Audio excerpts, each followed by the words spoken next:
What just happened between Canada and Sweden is something no one in NATO saw coming. A move so sudden, so aggressive, and so strategically unexpected, it has military analysts scrambling for answers. Canada has just dropped a Gripen bombshell, and Sweden's next step has completely shocked NATO headquarters. Is this the beginning of a new defense alignment? Is Sweden challenging US air power leadership? And why is the Pentagon suddenly nervous? Stay with me, because this is bigger than jets. This is about NATO's future, Canada's independence, and Sweden's bold strategic shift.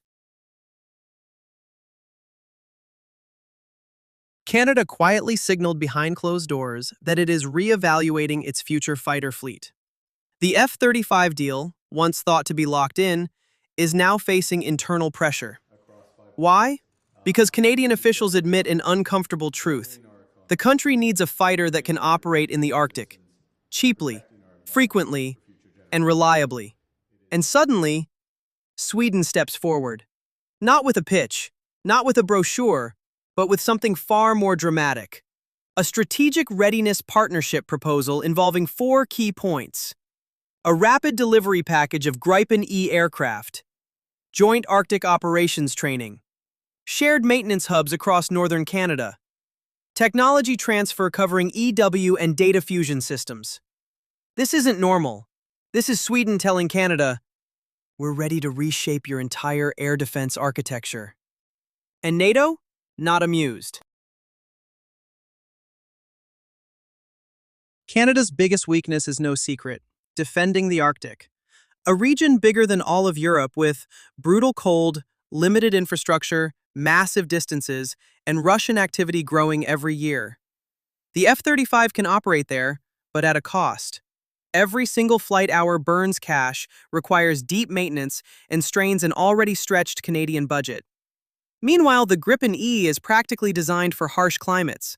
It thrives in cold weather, short runways, improvised bases, and low-maintenance environments. Swedish pilots joke, if the runway is flat enough for a Volvo, it's flat enough for a Gripen. Canada sees this and realizes something serious. Gripen gives them sovereignty. F-35 keeps them dependent. Here's the moment NATO didn't expect. After Canada reacted positively to the proposal, Sweden escalated. They offered something Sweden has never offered before, a joint EW development program that includes Canada as a full technological partner. We're talking signal intelligence, electronic warfare algorithms, jamming suites, counter-stealth detection tech, data fusion integration. This isn't sharing jets, this is sharing brains. NATO officials were stunned. Why? Because Sweden just invited Canada into tech spaces normally reserved for Sweden, Finland, sometimes the US, and absolutely no one else. It's a major geopolitical play, one that shifts military influence away from Washington. Sweden is not being generous out of kindness. There's a strategy behind every word. Reason number 1. Sweden wants a major Gripen export revival. The US overshadowed them for a decade. Canada could be the breakthrough customer that changes the whole market. Reason number 2. Sweden wants to build a northern air defense axis. Imagine, Canada plus Sweden plus Finland plus Norway plus Denmark, all flying interoperable northern defense architectures. That scares people in Washington. Reason number 3. Sweden is preparing for a long-term confrontation with Russia. A stronger Canada equals a stronger NORAD and NATO flank. Reason number 4. Sweden wants technological independence. If more nations adopt Gripen-based architecture, the balance of air defense influence shifts away from the F-35 ecosystem. This is not about selling jets. This is about reshaping NATO's power structure. Some NATO generals privately admit, if Canada integrates with Sweden on EW, we lose influence over Canadian air doctrine.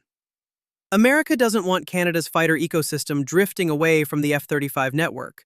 It affects software cycles, mission data libraries, training pipelines, weapons procurement, interoperability doctrine, command and control systems.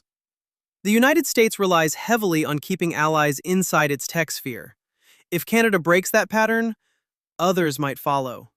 Czech Republic, Philippines, Colombia, Thailand, and possibly smaller NATO air forces. A Canadian switch to Gripen could trigger a global domino effect. Canada has been quietly running a secret feasibility study comparing the Gripen E directly against the F-35, but specifically in Arctic combat operations, the environment where Canada struggles the most.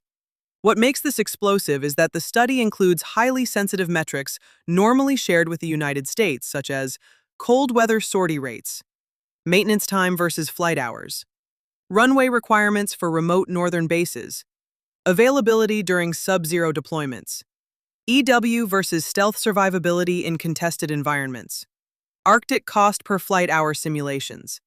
And here's the shocker. Canada never informed the US or NATO that this evaluation was happening.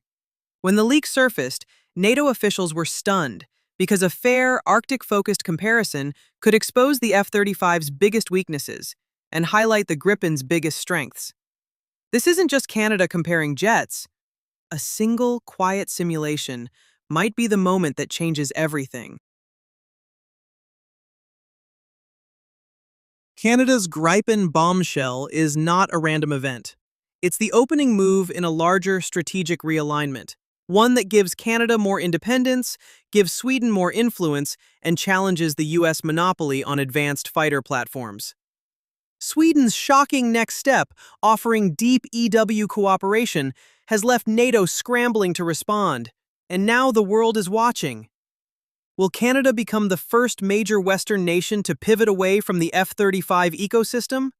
Or will US pressure shut this down before it begins? Either way, this story is only getting bigger.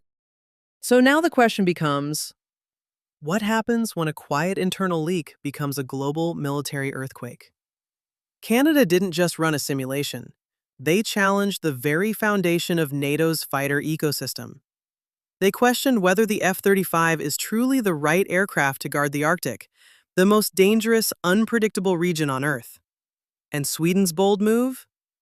Offering deep electronic warfare cooperation, Arctic integration, and tech sharing. That's not a sales pitch, that's a direct challenge to US influence inside NATO.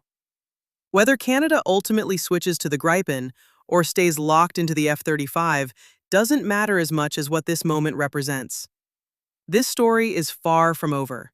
In fact, it's just beginning.